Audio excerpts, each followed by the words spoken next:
Welcome to Politics Done Right. I am your host, Egberto Willies. This is a progressive program that will take the mystery out of politics. This is the program that will encourage you to make sure government becomes we the people. Whether you are liberal, progressive, conservative, or otherwise, you get to air your point of view. We are an independent media outlet that, unlike mainstream media beholden to corporations, we only owe allegiance to you. Remember, you can also send me a tweet at EGBERTOWILLIES.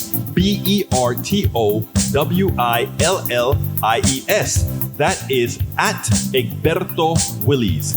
Let us engage. It is Politics Done Right.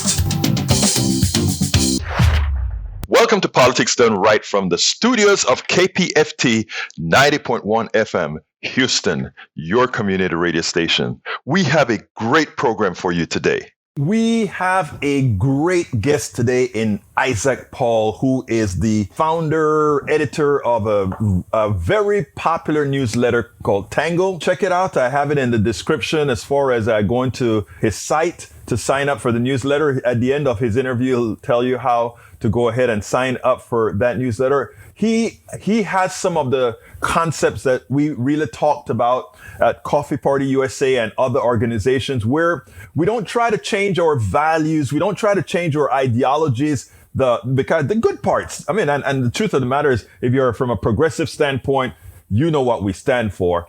But what you try to do is understand the other side, communicate with the other side. And a lot of people say right now, it's not possible. I found what Isaac does is very intriguing in that he puts both positions out. And, you know, the sensible, the objective reader, whether you are a right-wing ideologue or a left-wing ideologue or somebody that really quite doesn't know, when you see these things side by side in his newsletter, the way he presents it and the way he presents his way of thinking, it really gives you the indication that, you know what? Maybe there are other ways to look at things. So we have a good conversation with him today. But also we bring on board of director, local station board of director, Venetia Williams, which she has a new concept to support the station that I want you guys to listen to. I'll just kind of spill the beans. 52 on 52. But anyhow, she's going to talk to you. But you know, right now we have a whole lot of things. Civil war within the Senate, the Republican Senate. We also have things like Jen Psaki having to lay the law down on how oil, you know, on all the leases that are out there for oil companies to use if they want it. When you hear them saying Biden is restricting our production of oil, it's a lie. It's a lie. Is he trying to make things more amenable to the green industry? You bet your life, because that's our only saving grace. Think about it. If we were already electrified, we could have used all other forms of making electricity to drive our cars, our electric cars, and do a whole lot of stuff with much less dependency on petroleum. So that is where we need to head. So we have a lot of other things we're covering in the show today. Stick around. I think you're really going to enjoy the entire program, because as usual, what I tell you all of the times is what we try to cover is, yes, what's active and what needs coverage and what you see today on everyday channels. But we put a perspective that generally you're not going to find on the mainstream media, because they can't give it to you, because many times it's in contrast to what the plutocracy, the oligarchy, the corporatocracy would want you to hear. So stick around. We have a great, great program for you. And you know, you're going to love it. You know how I start this, baby? Let's get busy. Well, you've got to see this one. Watch how Mitch McConnell, in no uncertain terms, ditched Rick Scott, the up-and-coming Republican from Florida, the guy who made his $225 billion fortune by ripping off Medicare. Check this out, and then we'll take it on the other side, because it's quite a sight to see. So I hope all of us do our part to do everything we can to hold Putin accountable and make sure the Ukrainian citizens keep their independence. Leader McConnell, can I ask you about Senator Rick Scott? He's introduced an agenda that Democrats have seized on, includes tax increases. It's been very controversial. I wonder what your thoughts on this are. Well, Senator Scott is behind me, and he can address the issue of his particular measure. If we're fortunate enough to have the majority next year, I'll be the majority leader. I'll decide in consultation with my members what to put on the floor. And let me tell you what would not be a part of our agenda. We will not have as part of our agenda a bill that raises taxes on half of the American people and sunsets Social Security and Medicare within 5 years. That will not be part of a Republican Senate majority agenda. Mitch McConnell has spoken. Mitch McConnell says, Rick Scott, I don't care about any 11-point plan. I will be the majority leader when we win in 2022, and you will do as I say, and you bring an 11-point plan or try to turn that into something. It will get you nowhere because I am in control. I am Mitch McConnell, and you are just a peon, talk and go. Do what you need to do to raise money for the Republican Party, but I'm in control. Don't you forget it. I wonder what will be Rick Scott's response to that. Notice how after he spoke, he just walked off. He didn't stick around. McConnell says, you'll have to ask Rick. He's behind me. Rick said, ask me. Bye-bye. I said my piece about Ukraine, and I'm gone. You're on your own, Mitch McConnell. I wonder where this is headed. We'll see.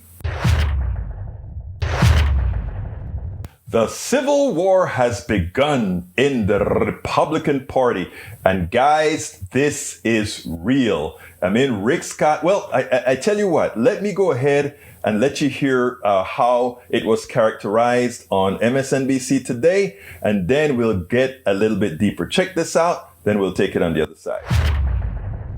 Rick Scott announced his campaign for Senate Republican leader, apparently. That was the Journal, Betsy. I say this because he decided to write an op-ed defending his decision to put out his own 11-point plan and said, yes, everybody should know what it's like to pay taxes, despite McConnell's rebuke. I mean, this seems to be, he's put it down on the floor.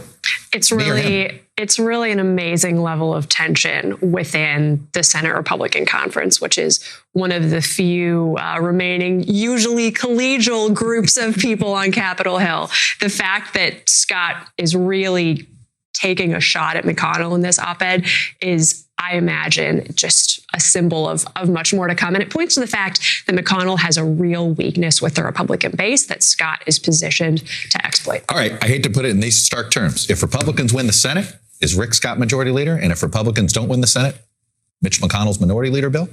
I think there's more of a chance of Scott deposing McConnell than people think. We're also used to McConnell. I think it is too. We're also used to McConnell being leader. Oh, he's got real loyalty. Well, does he have that much loyalty? An awful lot of these senators were elected in the last 2, 3, 4 cycles. Scott may look more like an up-and-coming guy, younger and so forth. Scott also has in the back of his mind, obviously, running for president in 2024. So one or both. I think Sochi is suddenly a big fan of the NRSC chair. Remember what in an earlier video, El Señor Mitch McConnell said, I will be the majority leader, and this is what's going to happen. Well, it turns out that Rick Scott may have other ideas. He issued that op-ed that they're talking about said the following. He wrote an op-ed that says, why am defying Beltway cowardice? Well, he claims he's defying Beltway cowardice, right? But he still hasn't come out and talked against all the bad things done by Donald Trump. But somehow he's going to go against cowardice. But he said the following. I have committed heresy in Washington. I've been in the Senate for only 3 years, and I've released an 11-point plan with 128 ideas on what Republicans should do after we win the coming election and take control of the Senate and House. In the real world, beyond the Beltway, Republicans and independents demand bold action and a plan to save our nation. They see no point in taking control of Congress if we are simply going to return to business as usual. And by the way, his change means that he's going to increase taxes on at least half of the American people, right? He then says, we are losing this country to the militant left. has seized control of the federal government, the news media, big tech, the standard regular stuff that they like to talk about. And then he talks about, I've been told there are unwritten rules in Washington about what you can and cannot say. You can't tell the public that Social Security and Medicare are going bankrupt. You can't talk about term limits because while voters want them, nobody in Washington does. You can't talk about balancing the budget or shrinking the debt. Well, what we can talk is how you got rich, Senor Scott. And the fact that you brought up Medicare and you want to cut Medicare for all after you've done all those sneaky things with Medicare. Oh, we'll see how that goes over. But he ends the op-ed interestingly with the following paragraph. There will be many more attacks on me and this plan from careerists in Washington who personally profit while ruining this country. Bring it on. The American people are fed up and they will show that at the ballot box this November.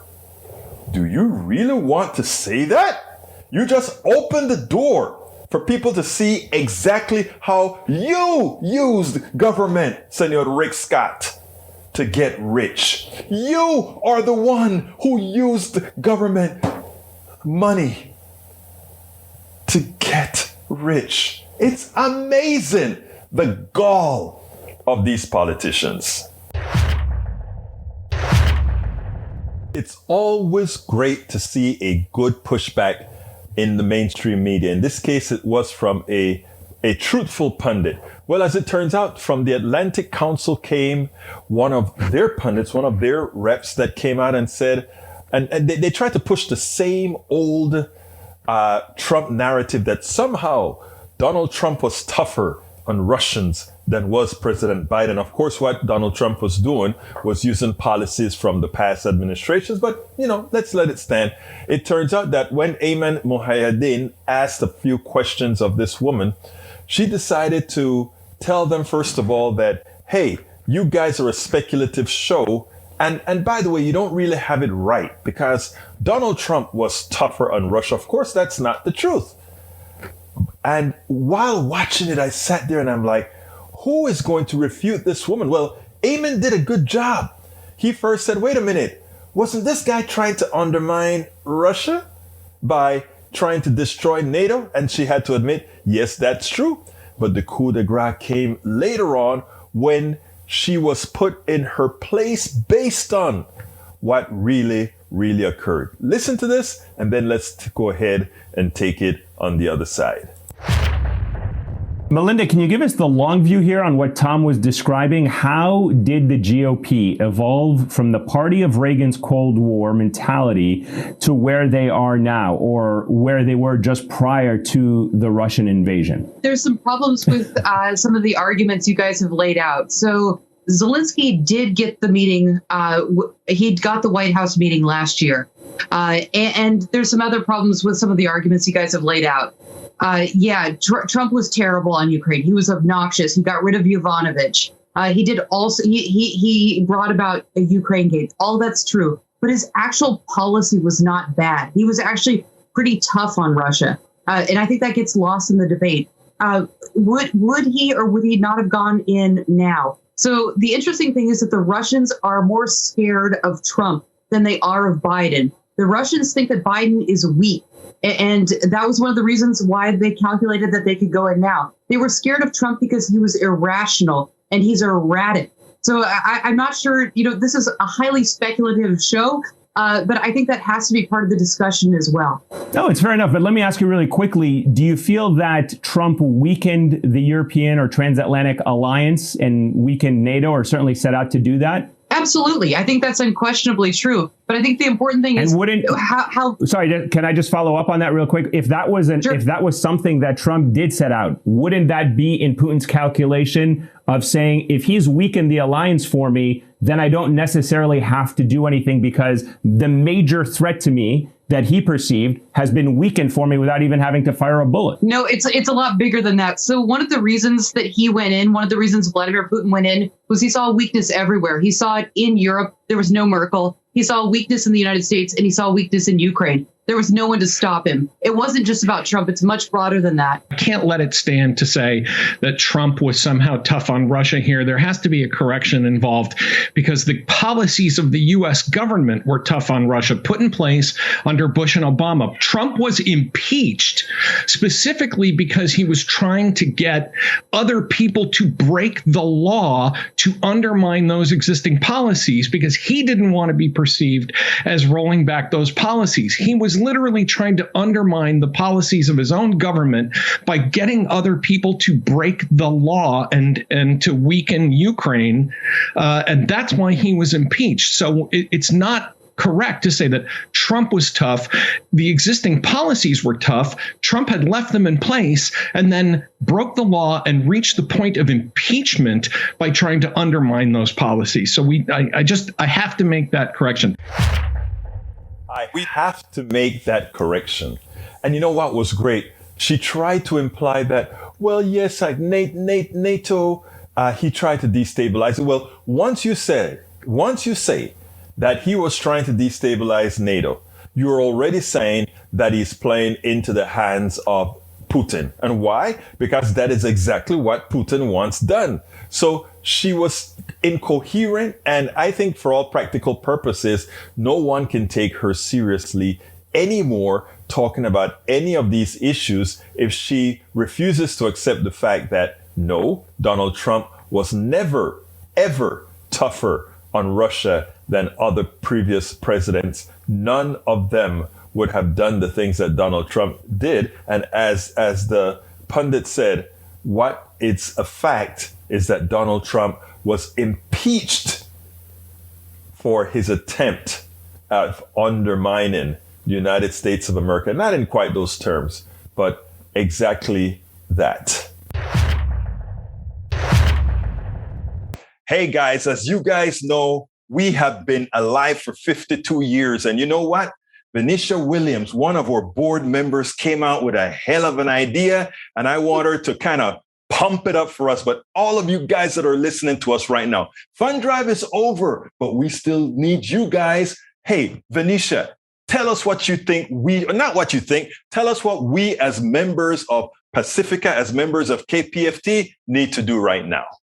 Well, right now, we're celebrating our 52nd birthday. And because we didn't do anything last year because of COVID, everybody's been asking, what we going to do? What we going to do? What we going to do? What we going to do? So I came up with 52 on 52, which means $52 for 52 years.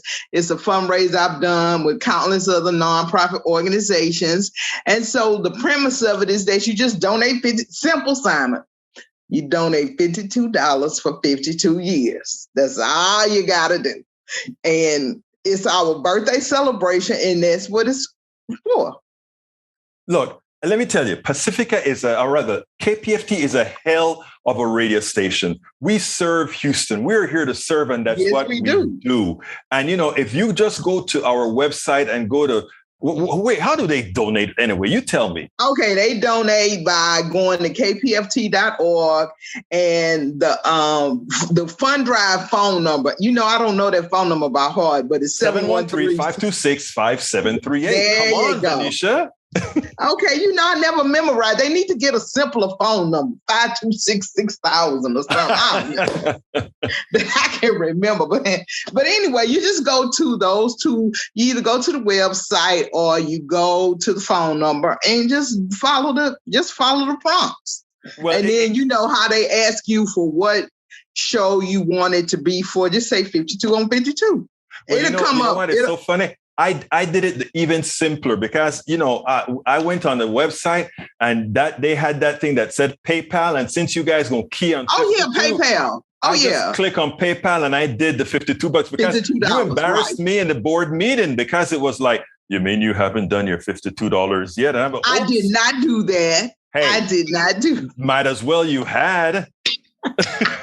Because of I said that all board members need to donate, and they do.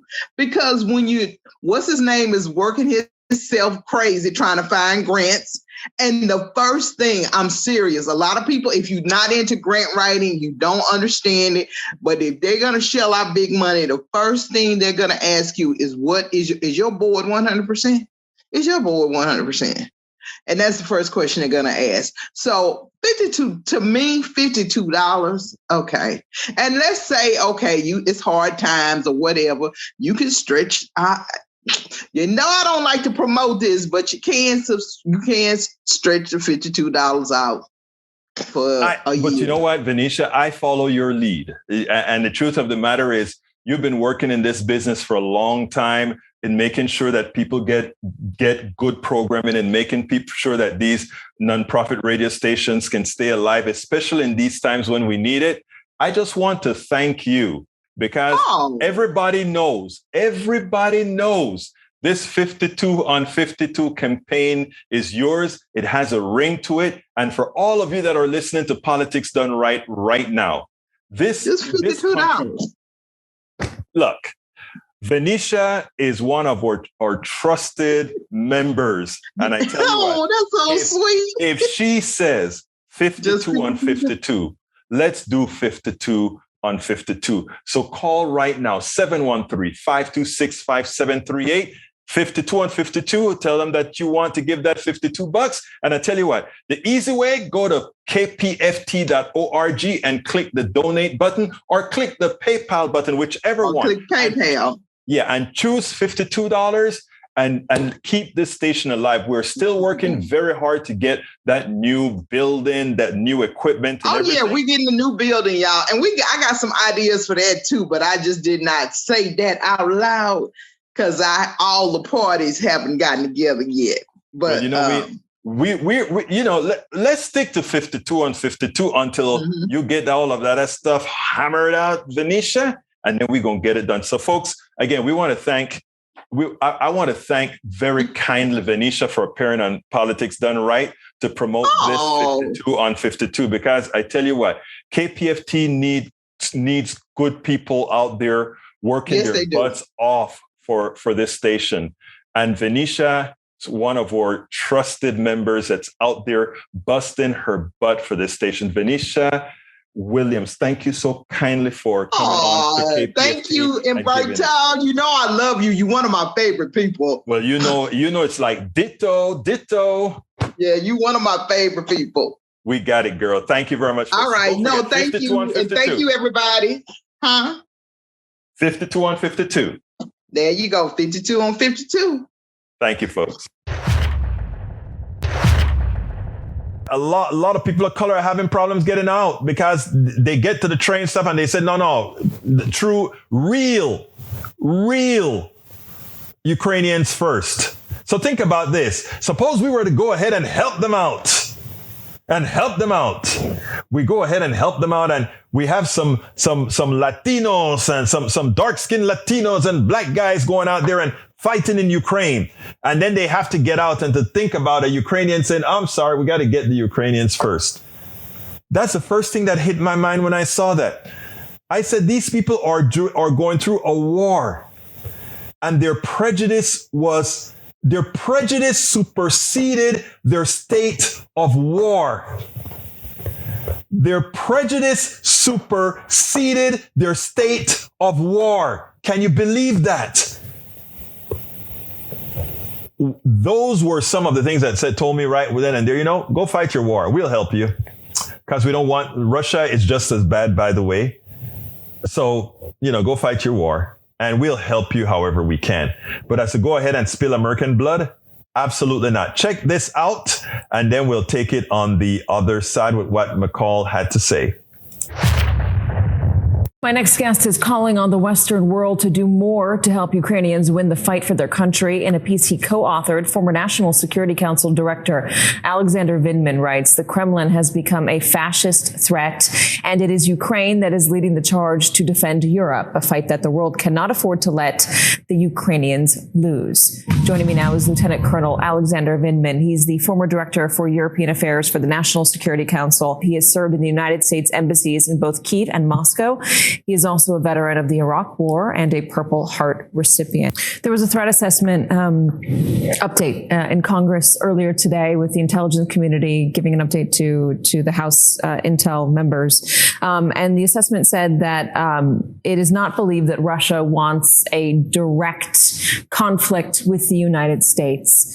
There is an ongoing discussion about the no-fly zone. The West has said absolutely not. We're not going to do that. We just heard Courtney Kuby explaining why.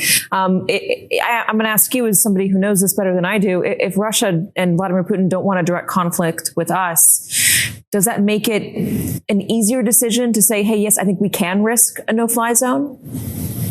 Absolutely. We have to understand that our options are going to narrow and that the risks we perceive today as high are going to be pale in comparison to the risks that we'll face months down the road as this unwinds in a humanitarian catastrophe and Russian incrementalism. Again, this is the doubling down approach that Vladimir Putin prefers, and that's brought us to this point. I want to start off with the conversation I was just having with Colonel Vinman. What is your view about a no-fly zone right now and the risks, considering the threat assessment that we heard from U.S. Intel earlier today?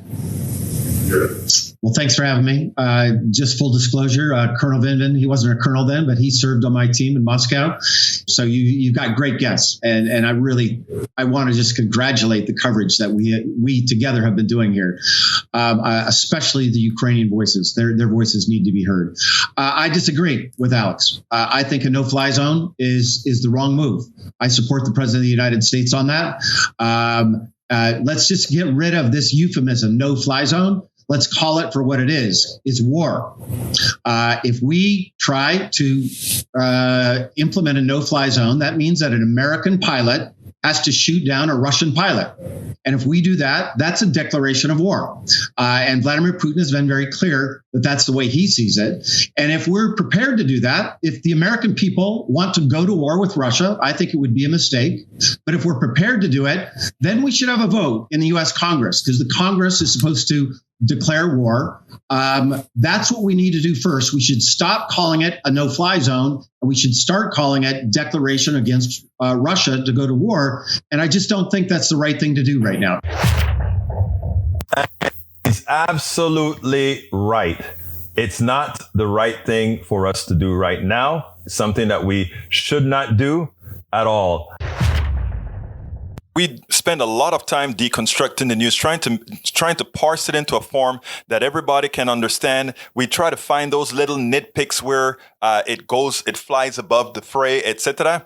If you really like these videos that we do, I want to ask a big favor. Please go ahead. Number 1, subscribe to our channel. And number 2, please join if you can. Thank you so kindly for watching. Keep watching. Please remember to share. We must populate the entire internet with our progressive message, a message that we know is what most Americans say that they want. So help us, please join. We have a great guest to bring you today. You know what? We talk about a whole lot, speaking to all sides, being able to communicate very well on all sides. Well, this is the man. Isaac Saul is the founder and editor of Tangle, an independent, ad-free, nonpartisan newsletter that has been recognized by the New York Times, Forbes, and Substack as one of the most successful political newsletters. Tangle has over 30,000 daily readers and presents a left-right breakdown of the biggest political news stories of the day. You got to check it out, with the goal of representing the best arguments from both sides of the aisle. Welcome to Politics Done Right. Isaac, how are you doing today?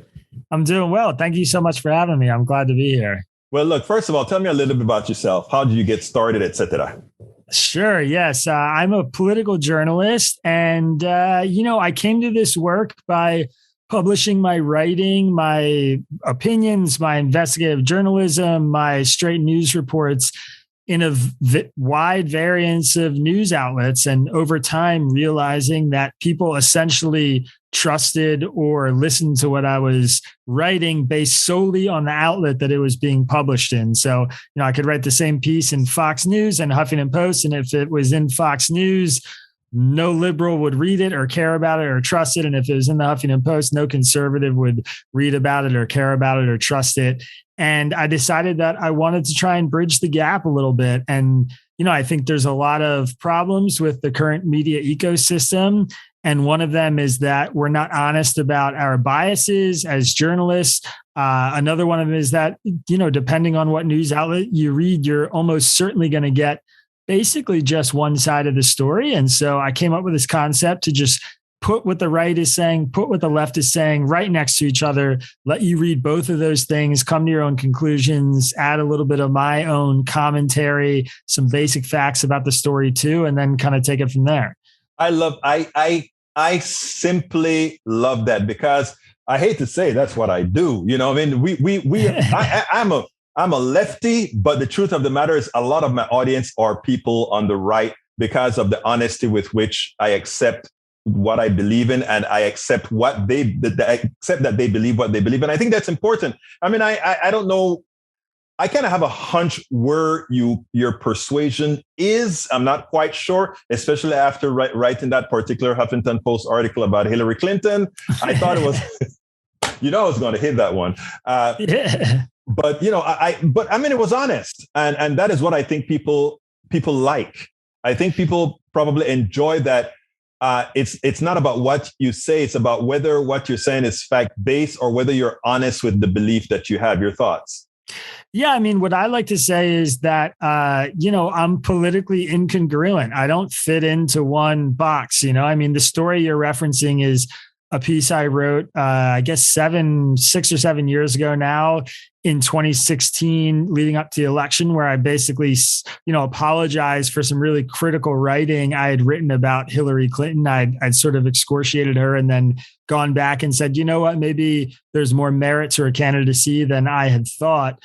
But, over time, my politics have evolved on a lot of issues, especially as I've grown up and seen more of the world. And I think what I typically say to people is, it just depends on the issue. Sometimes people subscribe to Tangle on a Monday and they reply to the newsletter that day and they say, you said you were nonpartisan, but I can tell you're a liberal from your take in today's newsletter. And then the people who sign up on Tuesday will say, you say you're nonpartisan, but I can tell you're a secret conservative based on your take in today's newsletter.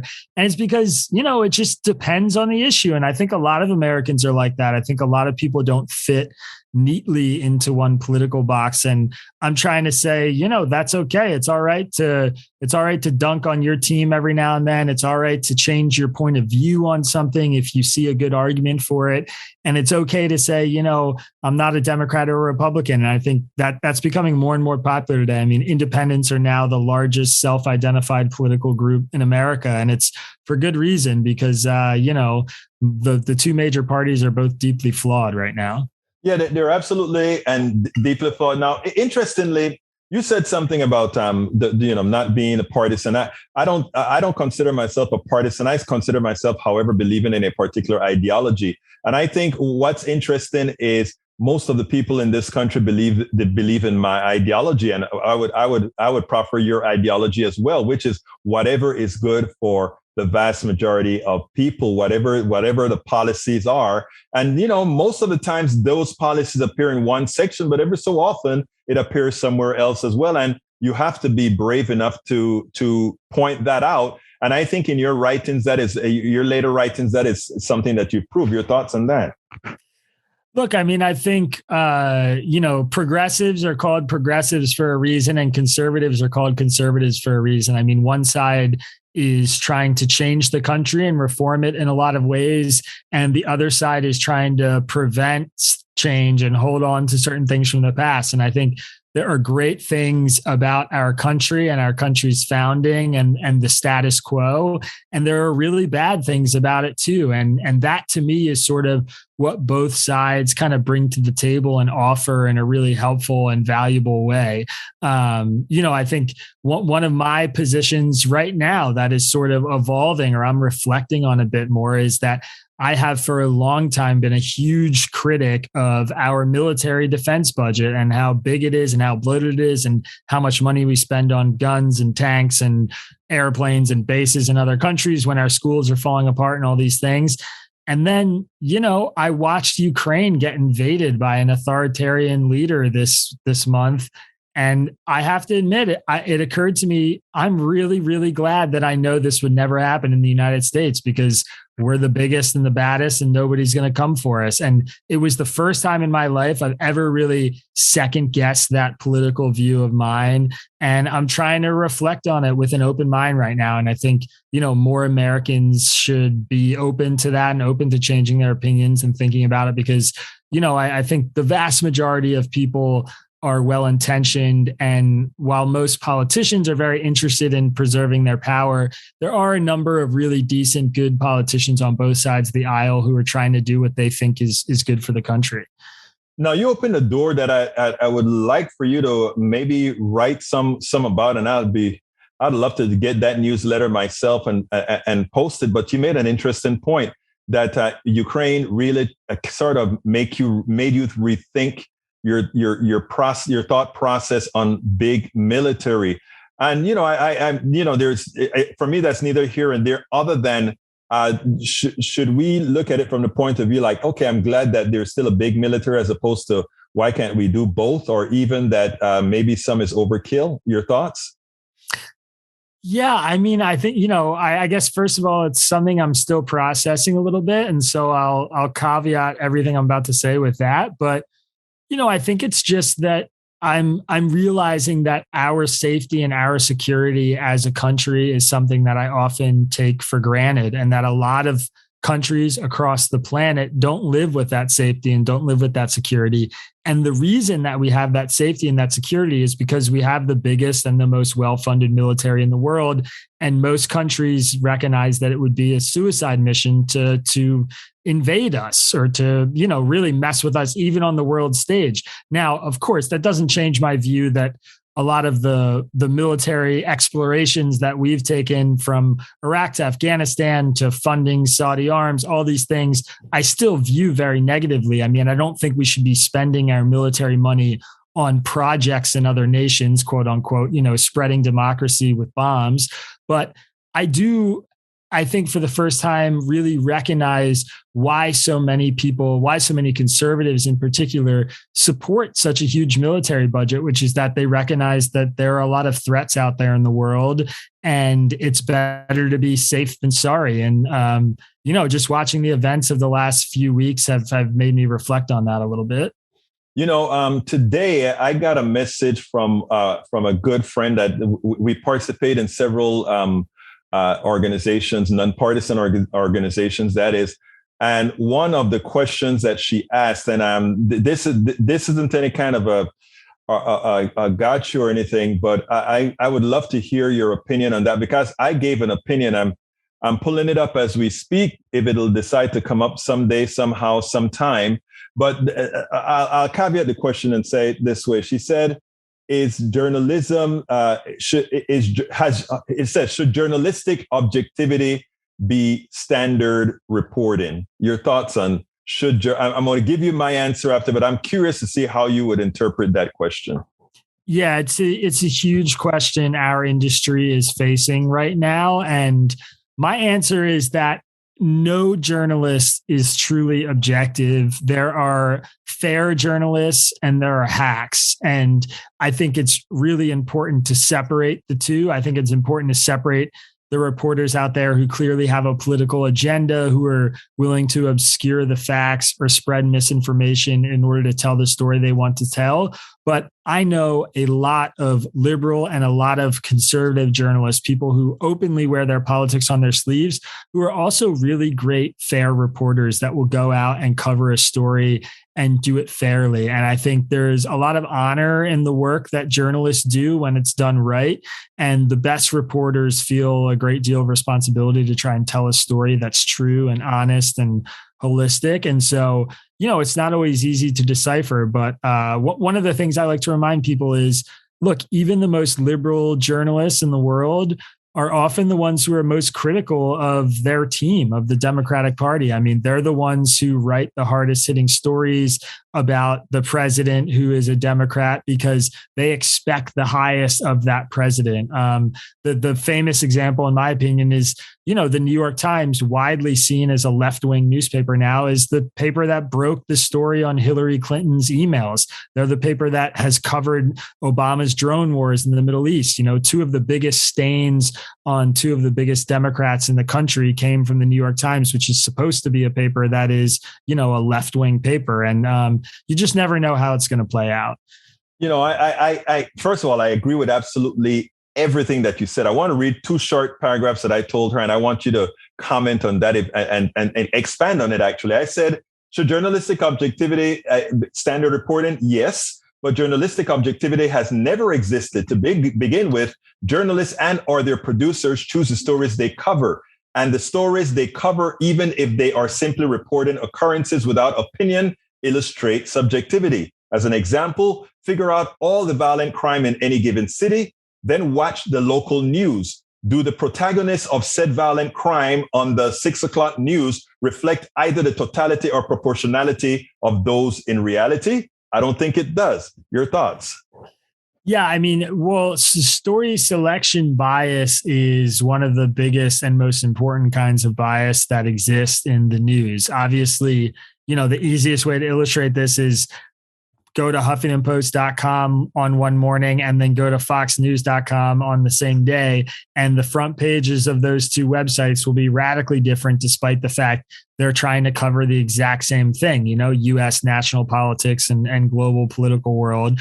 They choose stories based on how they want their audience to feel on that day or what they want their audience to click on. So obviously, a Fox News knows that if they cover a story about 50 migrants trying to cross the southern border, that's going to get a lot more clicks than the Huffington Post would get if they covered that exact same story. Related to the crime numbers, it's an interesting point. I think, it's another reminder that even something that's supposed to be as straightforward as data can be really obscured. I mean, the violent crime rise across the United States right now, I think, is a really complex thing. And I see a lot of people trying to assign it to, the police are pulling back because of the defund the police movement. And it's like, yeah, I mean, maybe there's something there. Maybe that's something to do with it. But, we also just went through a global pandemic where millions of people lost their jobs and anxiety was really high and people are using drugs more. And, these are all things that contribute to crime rates. And so, it's very rarely the black and white answer. I like to tell people, look for the gray and you'll find some clarity, actually, believe it or not. And, piggybacking on that, I think you hit the nail on the head, right? I mean, it's complex. It's a bit more complex, but most of our reporters, including the regular mainstream media, and that's why a newsletter like yours is so important, because you go through and the machinations of both sides, or I shouldn't say both sides, it's really the machinations of all sides to actually try to discern where it's not commonality, but where the actual math exists. I always tell people BS in, BS out. If the FBI data looks like crap when it goes in because of who actually gets the numbers in there, the numbers that get out is going to be crap as well. Now, we take a look at something like Ukraine right now. Ukraine, it has the real sympathetic ear of the United States right now. And we really feel for those people who look like most Americans right now. And we cannot believe that those things are happening in Ukraine. And worse atrocities continue today to occur throughout the world that we don't see. Remember talking earlier about selectivity of stories, et cetera, what actually get covered. And we don't see that. So we take a look and say, a lot of people immediately blame Americans and say, look at how Americans are. This white country in Europe gets nailed for who they care. If we take a look at the totality, our media does not humanize elsewhere like they humanized Ukraine. You can't blame the average American populace for the impressions that they get from the fourth estate. And that's why I talk about the importance of what you do, the importance of what I do, because again, it's not easy to just go blame Americans for that's how they are, how Americans are. No, Americans are reflecting what the fourth estate presents to them. Your thoughts on that? Yeah, no, I think it's a really great point. I mean, I actually just wrote a bit of a Twitter thread about this recently, which was, the response that I saw, I think, was similar to the response you saw when there was this outpouring of love and support for Ukraine. There was a lot of people who were sort of shaming people who felt for Ukraine, saying, oh, where were you when, bombs were being dropped on Yemen or in Iraq or Syria? And my message was, this is an opening here. We have an opportunity where we're getting a clear view that when people are exposed to these kinds of horrors, it's really moving them. And instead of seeing that as an opportunity to shame somebody for feeling horrible about what's happening in Ukraine, use it as an opportunity, as an opening to realize that the more people who see these kinds of things happening across the world, the more humanity and empathy there will be for them. And the greater our chances are of actually stopping war and stopping these things from happening in the future. And so don't spend your time shaming people. Spend your time saying, yes, you're right. This is terrible. We should always reject it when, a country's dropping bombs on millions of innocent people, and then hold everybody to that standard across the board in Yemen and Syria and Iraq. And that's how you sort of facilitate the change, rather than, making people feel horrible for having a feeling they should have, which is you should be horrified by what's happening in Ukraine. It's a terrible, horrible thing. Exactly right. I tell you what, doing what I do, I imagine doing what you do as well. You get to meet people of all stripes.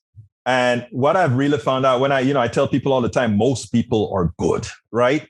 And I tell people that all the time. And everybody, my audience is mixed. I mean, I have liberals, progressives, black, white, everything, big audience, right? That type of audience. And what I try to tell them as we talk together is that if we stop looking at each other as somehow what forces, and believe me, there are forces that need us to look at each other differently to keep the system alive.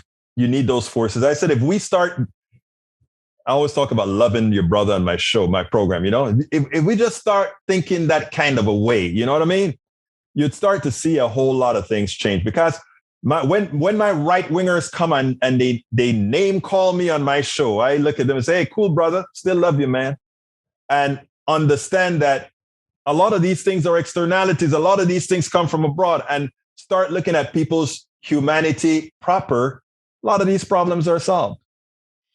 Yeah, no, I think it's a great point. I mean, one of the things I really like to do when people ask me about, how do you talk about politics with people who you disagree with?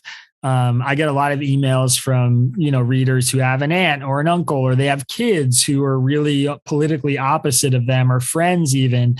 And they just say, I don't even know how to broach the conversation. And I'm like, this is such a golden opportunity. Most of us spend, so much of our time arguing with people online and all this stuff. You have a neighbor who has a big Trump flag out front. You don't know what his deal is, or you're scared of him or whatever. Go buy a 6-pack of beer and walk over there and knock on his door and tell him you want to chat, and yes. that is how you actually bridge the gap and change things. And in my personal life, it's worked wonders. I'll talk to anybody. I'll chat with anybody. I interview anybody, because when you talk to people and you break down that stuff, you actually, can make some progress out there in the world a little bit. We're almost coming to the end. I used to go, not all the time, but I actually got invited to a couple of you remember the Tea Party days? Yeah, I was going to honky-tonky bars, drinking the Tea Party, hanging out with these guys and talking, not a problem, right? So I mean, that beer thing works like a champ. I had a woman called me up, one of my listeners, and she said, Egberto, she lived in my part of town, and she said, Egberto, can we go out to coffee? I really need to talk to you about my family. I said, sure, let's go. So I went and had coffee with her. And what it was Thanksgiving time, and she was going home with her family, and her family is racist. Her family are big Trump supporters and all of that. And she said, I don't want to go. I don't think I should go. What you think or whatever. I told her, you need to go. And you know what? The first time they just said something, just say, I love you, man. We may disagree. Love you, man.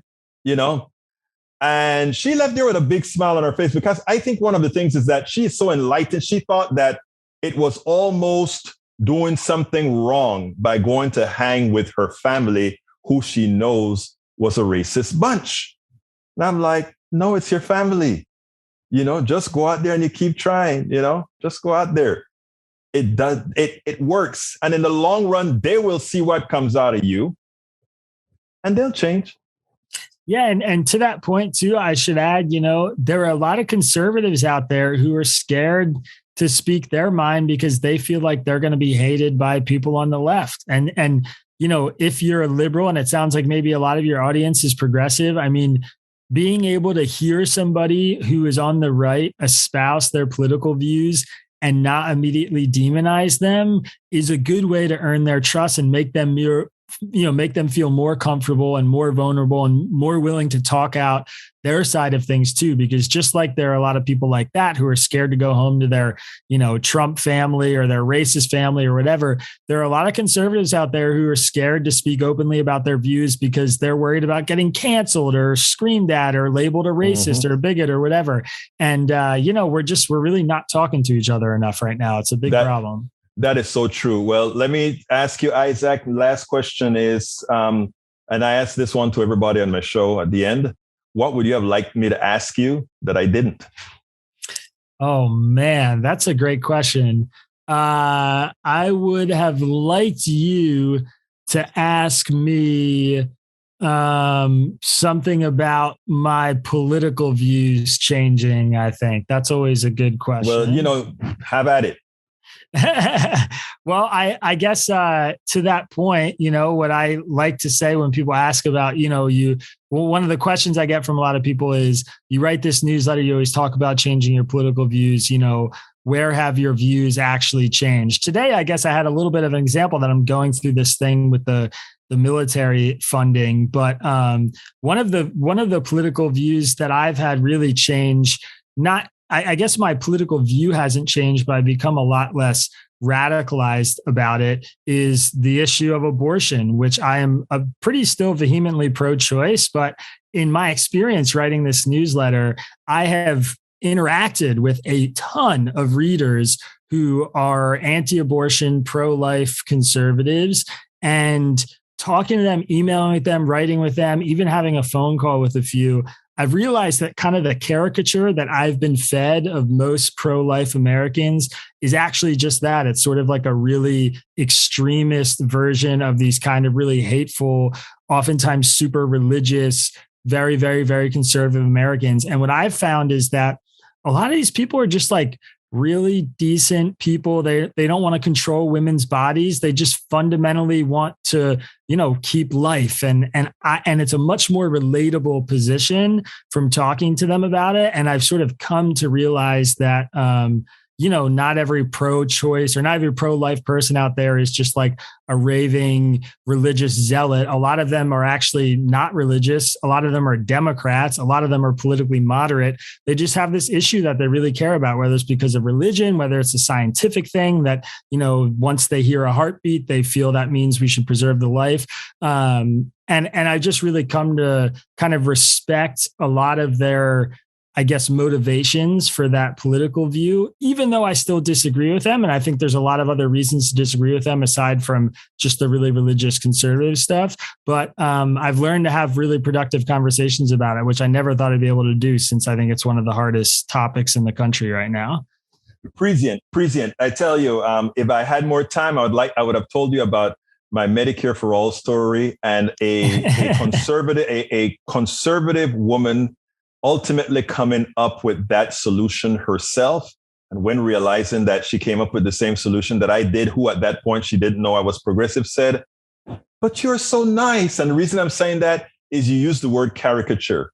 Her belief of what a liberal or progressive looked like was a caricature. And like you just said there, once you start to talk to people, it's no longer about being a caricature. Like you said, it's about just the humanity in all of us. Isaac, Paul, I looked at, when I saw your name, I said, 2 names out of the New Testament. Yeah, Isaac. Or maybe the other thing as well. Maybe the what is it called again? Well, you know what I'm talking about. The Torah. The Torah. That's I was trying to get it. I'm a good Jew, baby. Hey, but it is funny. It is funny because that's the first that after I said that, I said, no, maybe I should say the Torah, right? And then, hey, we're people, man. We're people. Anyhow, Isaac Paul, it's been my pleasure to have you. Are a great interviewee, man. I love your politics or non-politics, whatever the hell it is. And, continue doing what you do with your newsletter. I think we need a whole lot more people out there that are presenting our politics the way you present our politics. Thank you so kindly for having been on Politics Done Right. Yeah, thanks so much for having me. And if people want to check it out, go to readtangle.com and you can find the newsletter and soak it all in. All of it's going to be in the bottom of the blog, folks. Check it out. Thank you so kindly. Take care, Isaac. Thank you. Have a good one.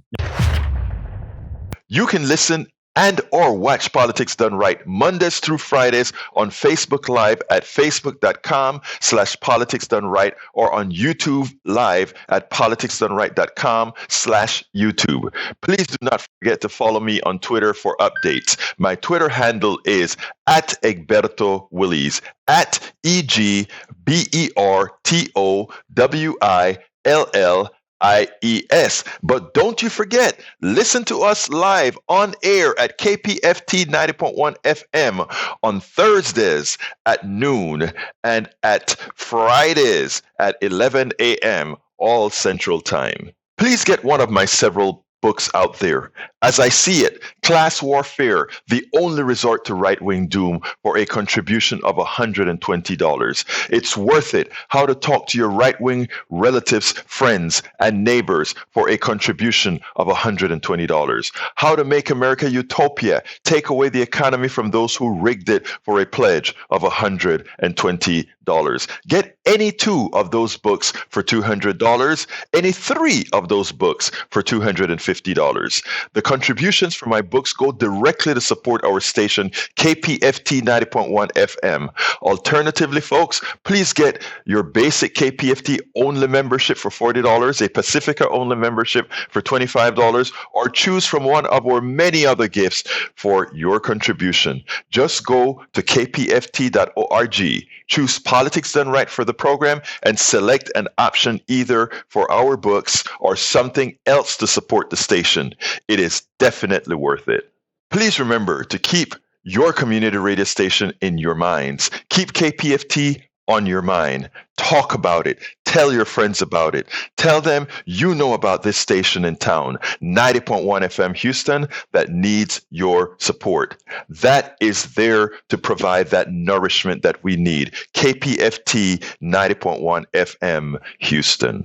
Well, folks, that's it for today. You know how I'm going to end this baby. My name is Egberto Willies. This is Politics Done Right. And you know how I end this baby. I am what? Out.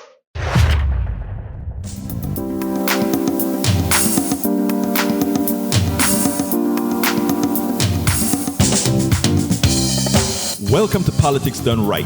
I am your host, Egberto Willies. This is a progressive program that will take the mystery out of politics. This is the program that will encourage you to make sure government becomes we the people. Whether you are liberal, progressive, conservative, or otherwise, you get to air your point of view. We are an independent media outlet that, unlike mainstream media beholden to corporations, we only owe allegiance to you. Remember, you can also send me a tweet at EGBERTOWILLIES. That is at Egberto Willies. Let us engage. It is Politics Done Right.